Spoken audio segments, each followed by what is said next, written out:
Buddy, how are you? Selma's here. Well, before I be, please have a seat if you have one. I once said that, have a seat, have one, and the press said they don't have seats. He's so stupid he didn't know that. Those folks might not have them back there, but you all do here. Folks, look, and we've invested. My wife just got back from Zambia and Namibia.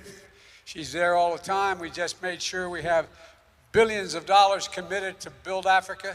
Angola is going to have the largest solar facility in all of Africa. We're investing in Africa because Africa is important and because everything happening there will affect us. So, folks, that's number one. Number two, I want to make sure that, I've told the mayor, I think mayor's being the toughest job in America. But one of the mayors who took some time to come and help me put together my program, Keisha Lance Bottoms. Keisha, would you stand up? From Atlanta. She's understandably going home because she's got some kids and it's about time. She promised she'd stay as long as she did, and she did. But we got another mayor coming too. So anyway, thank you very much, Keisha. And folks, last time I was here, my daughter is a social worker, Ashley Biden, was with me. She couldn't be with me today. She wanted to because she's working on a project for battered women up in Delaware and Philadelphia. So she sends her best. On this stage, the children of God started a journey, walking, not saying a word, beaten, tear gassed. On this bridge, blood was given to help redeem the soul of America. Last time he was here, I was with him, John Lewis. They were his words. Mayor Perkins, Congresswoman Terry Sewell, members of Congress, all of you are here, Charles Maudlin, all of the foot soldiers of Selma, distinguished guests. You were among the final words of our dear friend John Lewis delivered as he stood on the bridge over troubled waters 3 years ago. I had the privilege of standing with him. Words that give meaning to the past and purpose to the future. I've been on this bridge before as vice president, as a candidate for president, and was even before as a senator, because history matters. And now I'm here as your president. The truth matters, notwithstanding what the other team is trying to hide. They're trying to hide the truth. No matter how hard some people try, we can't just choose to learn what we want to know and not what we should know. We should learn everything. The good, the bad, the truth of who we are as a nation. And everyone should know the truth of Selma. 600 believers put faith in action to march across that bridge named after the Grand Dragon of the KKK. They're on their way to the state capital of Montgomery to claim their fundamental right to vote, laid in the bedrock of our Constitution, but stolen by hate, harbored in too many hearts. With unflinching courage, foot soldiers for justice marched through the valley of the shadow of death, and they feared no evil. The forces of hate conspired to demise, but they endured. They forced the country to confront the hard truths and to act to keep the promise of America alive. I was a student up north in the civil rights movement. I remember feeling how guilty I was. I wasn't here. How could we all be up there and you going through what you went through, looking at those? I can still picture the troopers with their batons and wands and whips. A promise that declares we're all created and deserved to be treated equally. 2 weeks later, they marched to Montgomery with Dr. King, an even bigger coalition of people from different races and faiths. 5 months later, the Voting Rights Act was signed into law 5 months later. But as I come here in commemoration, not for show, Selma is a reckoning. The right to vote, to have your vote counted, is the threshold of democracy and liberty. With it, anything's possible. Without it, without that right, nothing is possible. And this fundamental right remains under assault. The conservative Supreme Court has gutted the Voting Rights Act over the years. Since the 2020 election, a wave of states and dozens of anti-voting laws fueled by the big lie and the election deniers now elected to office. The new law here in Alabama, among other things, enacted a new congressional map that discriminated against black voters by failing to include what should have been a new, predominantly black district. That case, as you all know better than I, is in front of the U.S. Supreme Court. And my U.S. Department of Justice has joined many of you in arguing that the map violates the Voting Rights Act. All of this after a deadly insurrection on January the 6th. We must remain vigilant. In January, I signed the Electoral Count Reform Act to protect the will of the people and the peaceful transfer of power. But we know that we must get the votes in Congress to pass the John Lewis Voting Rights Advancement Act and the Freedom to Vote Act. I made it clear I will not let a filibuster obstruct the sacred right to vote, the right of any other right to vote from there. And that's why we follow the words of you all have, the words of Dr. King. He said, give us the ballot, we will place judges on the bench who will do justly. Led by Justice Ketanji Brown Jackson, and more black women appointed to the federal appellate court than every other president in history has done, we're about to do that. After Senate Republicans blocked the George Floyd Justice and Policing Act last year, I did what was in my power. I signed an executive order requiring all the key elements of the bill applied to federal law enforcement. I couldn't make it to states. Banning chokeholds, greatly restricting no-knock warrants, establishing a database for police misconduct, advancing effective and accountable community policing that builds public trust. We'll keep fighting to pass the reform nationwide. Folks, well, we passed the most significant gun safety law in 30 years, but I'm not ready to stop, nor is Jim Clyburn or anybody else up there ready to stop. I led the effort when I was a senator to pass the assault weapons ban, and we banned assault. We're going to ban assault weapons again. They matter. When we had the ban, fewer people died, fewer mass shootings. And together we're saying loud and clearly that in America, hate and extremism will not prevail, although they are rearing their ugly head in significance now. Silence, as the saying goes, silence is complicity. And I promise you, my administration will not remain silent. I promise you. The task before us is about justice, but it's also about jobs, financial stability, the ability to generate generational wealth. It's about hope, self-worth. It's about dignity.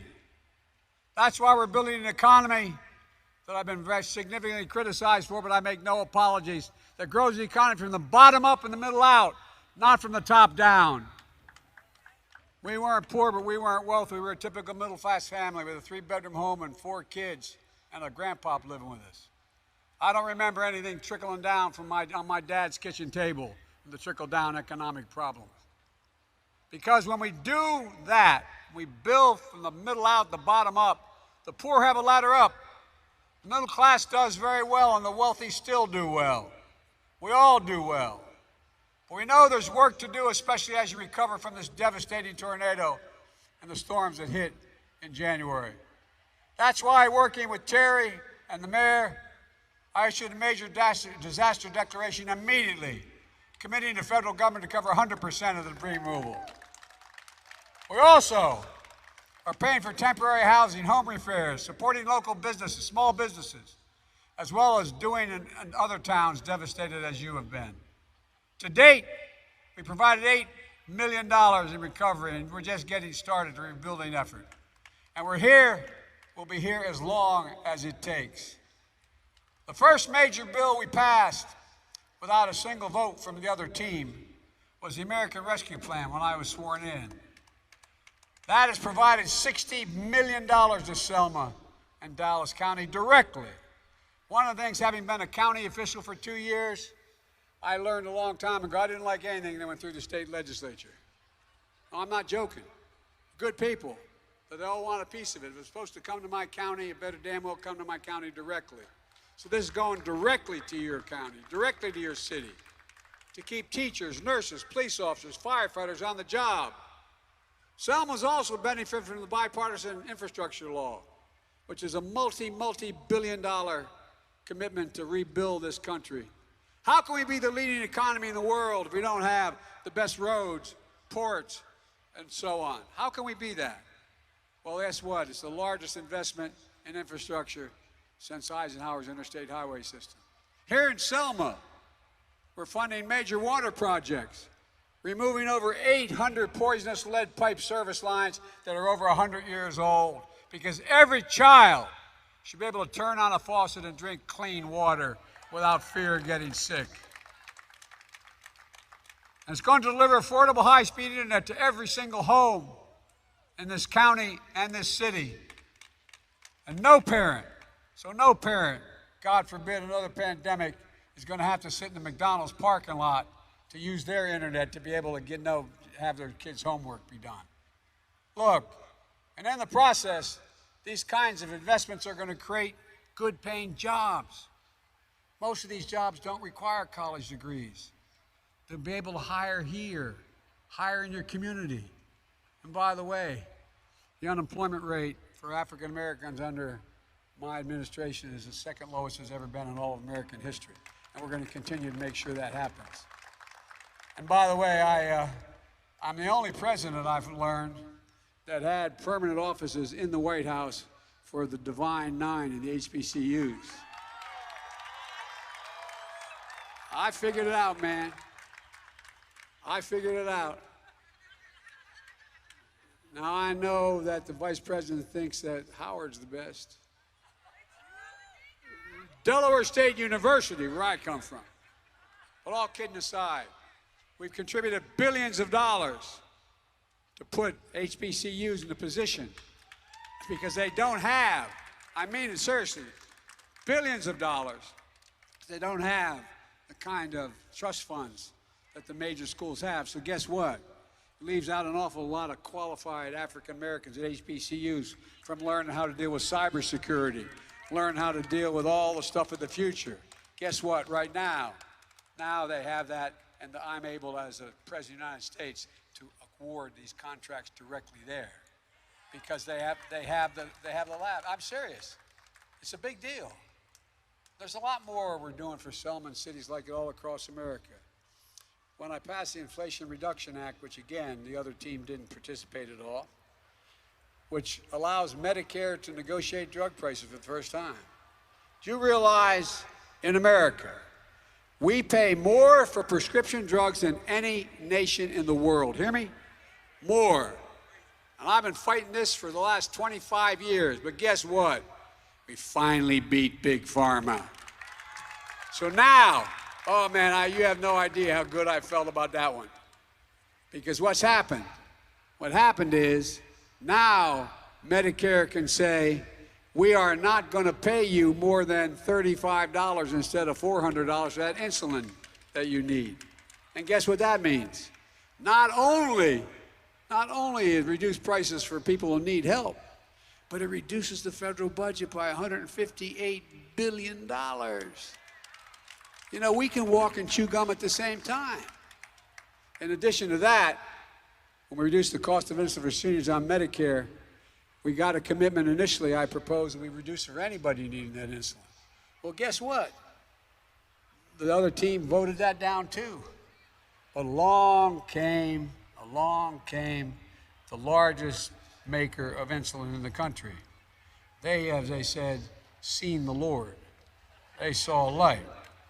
And here's the deal, I'm not kidding. Eli Lilly, one of the biggest drug makers of insulin, they just announced they're going to cap the cost of all their insulin at $35. And guess what that means? No other company price from somewhere between $400 and $600 a month to $35 a month. So let's finish the job. Lower the price for everyone, including the 200,000 children with type 1 diabetes across this country.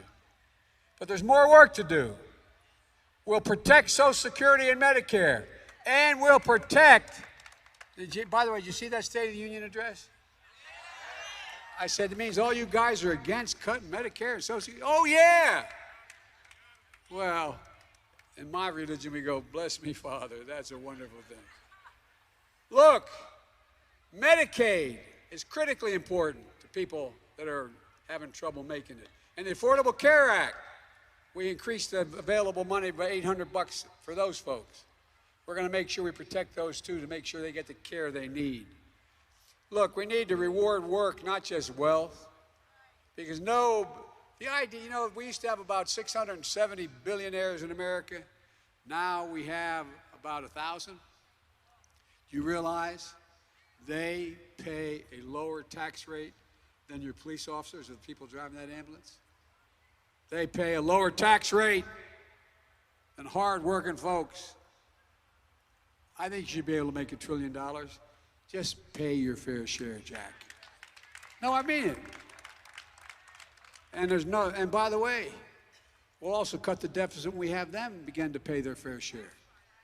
Look, with Terry's leadership, let's make sure working parents in Selma and across the country have a living wage.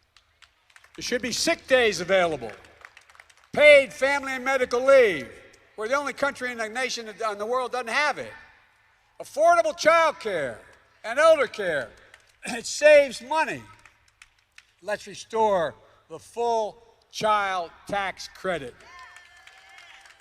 And by the way, that cut black child poverty in half and gave tens of millions of parents some breathing room, including almost 1 million folks in Alabama.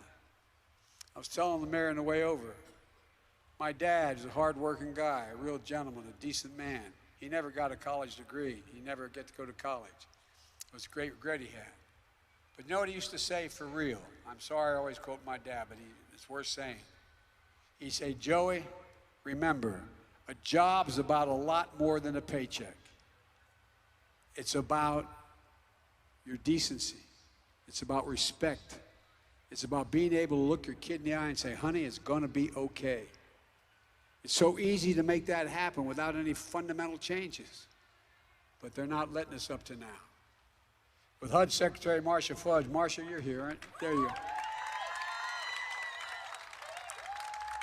She's my Secretary of Housing and Urban Affairs. Look, she's leading the way on housing discrimination and affordable quality housing. My message to you is this. We see you. We're fighting to make sure no one's left behind.